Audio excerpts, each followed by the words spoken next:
أعوذ بالله من الشيطان الرجيم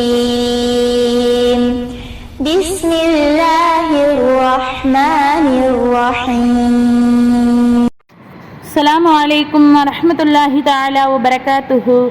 உஸ்வத்துன் ஹஸனா இஸ்லாமிய மகளிர் கல்லூரியில் பேராசிரியையாக பணிபுரியக்கூடிய ஆலிமா ரஹீமா உங்களுடன் 5 நிமிட மதரசாவிலிருந்து ஒரு சிறிய தகவலை பகிர்ந்து கொள்கிறேன். இன்ஷா அல்லாஹ். பசிக்கும் மனிதனுக்கும் ருசிக்கும் உணவளித்து அதை ரசிக்கும் எனது இரட்சகனுக்கே மாபெரும் புகழ் அனைத்தும். அல்ஹம்துலில்லாஹ். ஆரம்பமாக இஸ்லாமிய வரலாறு. யூசுப் அலைஹிஸ்ஸலாம் அவர்களை சோதித்தல். மேன்மை மிக்க நபிமார்கள் அனைவரை போன்றும் அல்லாஹ் தஆலாவின் அன்பையும் அரவணைப்பையும் பெறுவதற்காக யூசுப் அலைஹிஸ்ஸலாம் அவர்களும் பலவித சோதனைகளையும் வேதனைகளையும் அனுபவித்தார்கள். தந்தையின் அன்பை முறிப்பதற்காக மாற்றான் தாயின் சகோதரர்கள் சூழ்ச்சி செய்து பாலைநிலத்தில் தூக்கி போட்டார்கள். பிறகு அவ்வழியாக வந்த வியாபார குழு ஒன்று கிணற்றிலிருந்து தூக்கி மிஸ்ர தேசத்தின் அமைச்சர் அஜீஸ் என்பவருக்கு விற்றுவிட்டனர். சில ஆண்டுகளுக்கு பிறகு அமைச்சருடைய மனைவியின் சூழ்ச்சியால் சுமார் 9 வருடங்கள் சிறையில் கழித்தார்கள். இவை அனைத்தையும் பொறுமையுடன் சகித்தார்கள். அல்லாஹ் தஆலா யூசுப் அலைஹிஸ்ஸலாம் அவர்களுக்கு நீதி, நேர்மை, நாணயம், பொறுமை, ஒழுக்கம் ஆகிய பண்புகளை தோற்றுவித்தான்.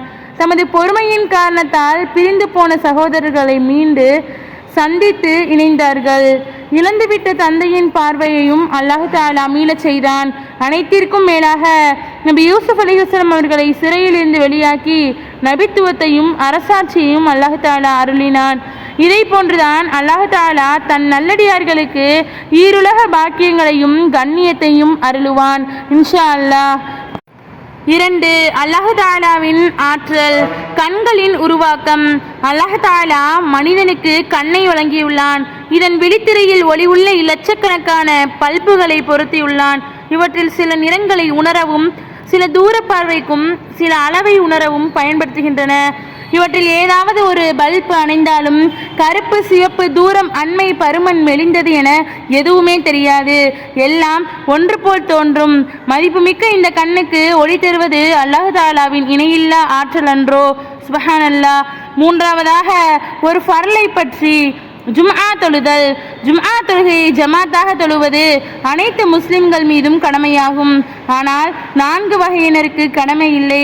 1 அடிமைகள், 2 பெண்கள், 3 பருவ வயதை அடையாத சிறு பிள்ளைகள், 4 நோயாளிகள் என நபி ஸல்லல்லாஹு அலைஹி வஸல்லம் அவர்கள் கூறினார்கள். 4. ஒரு சுன்னத்தை பற்றி. வாசலில் நின்று சலாம் கூறுவது. நபி ஸல்லல்லாஹு அலைஹி வஸல்லம் அவர்கள் எவருடைய வீட்டிற்காவது சென்றால் வாசலுக்கு நேராக நில்லாமல் வாசலுக்கு வலப்புறமோ அல்லது இடப்புறமோ நின்று அஸ்ஸலாமு அலைக்கும் என கூறுவார்கள். 5. ஒரு முக்கிய அமலின் சிறப்பு. சுவனத்தில் வீடு. இடையூறு தரும் பொருட்களான கற்கள், முட்கள் போன்றவற்றை பள்ளிவாசலில் இருந்து அகற்றுவோருக்கு சுவனத்தில் ஒரு வீட்டை அல்லாஹ் தஆலா உருவாக்குகின்றான் என நபி ஸல்லல்லாஹு அலைஹி வஸல்லம் அவர்கள் கூறினார்கள். 6. ஒரு பாவத்தை பற்றி. கிப்லாவின் பக்கம் துப்புதல். கிப்லாவின் திசையில் எச்சிலையோ சளியையோ துப்பியவர் நாளை மறுமையில் 2 கண்களுக்கு இடையில் சளி ஒட்டியுள்ள நிலையில் வருவார் என நபி ஸல்லல்லாஹு அலைஹி வஸல்லம் அவர்கள் கூறினார்கள். நஊது பில்லாஹி மின்ஹா. 7. உலகத்தை பற்றி. உலகம் மறுமையின் மூலதனம். மறுமையின் வெற்றிக்கு மூலதனமாக இந்த உலகை ஆக்கிக் கொள்பவருக்கு இந்த உலகம் சிறப்பான வீடாகும். அல்லாஹும் இதை பொருந்தி கொள்கிறான். மேலும் மறுமைக்கான பணிகளிலிருந்து எவரை இவ்வுலகம் தடுக்கிறதோ அவருக்கு இந்த உலகம் மிக மோசமான வீடாகும் என நபி ஸல்லல்லாஹு அலைஹி வஸல்லம் அவர்கள் கூறியுள்ளார்கள். 8. மறுமையை பற்றி. நீதியின் தராசு. குர்ஆனில் அல்லாஹ் தஆலா கூறுகிறான், இன்னும் மறுமை நாளில் நீதிமிக்க தராசை நாம் நிறுவுவோம். எனவே எந்த ஒரு ஆத்மாவுக்கும் சிறிதளவும் அநியாயம் செய்யப்பட மாட்டாது. மேலும் நன்மை தீமையில் ஒரு கடுகளவும் எடை இருப்பினும் அதனையும் நாம் கணக்கில் கொண்டு வருவோம்.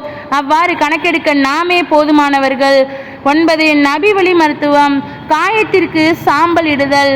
உஹது போரின் போது நபி ஸல்லல்லாஹு அலைஹி வஸல்லம் அவர்களின் திருமுகத்தில் காயம் ஏற்பட்டு இரத்தம் வடிந்ததும் அலி ரலியல்லாஹு அன்ஹு அவர்கள் காயத்தின் மீது தண்ணீர் ஊற்றி அன்னை ஃபாத்திமா ரலியல்லாஹு அன்ஹா அவர்கள் வடியும் இரத்தத்தை கழுவினார்கள். ஆனால் வெகு நேரமாகியும் இரத்தம் நிற்காததால் ஈச்ச ஓலைகளில் சிலவற்றை எரித்து அதன் சாம்பலை காயங்களின் மீது போட்டதும் உடனே இரத்தம் நின்றுவிட்டது. 10. குர்ஆனின் அறிவுரை. குர்ஆனில் அல்லாஹ் தஆலா கூறுகிறான், நீங்கள் நன்றி செலுத்தினால் உங்களுக்கு நிச்சயமாக நான் என் அருளை அதிகமாக்குவேன். அவ்வாறு இல்லையானால் நீங்கள் மாறு செய்தீர்களானால் நிச்சயமாக என்னுடைய வேதனை மிக கடுமையானதாக இருக்கும் என்று உங்களுடைய இறைவன் அறிவித்ததையும் நினைவு கூறுங்கள். இன்ஷா அல்லாஹ். அஸ்ஸலாமு அலைக்கும் வரஹ்மத்துல்லாஹி தஆலா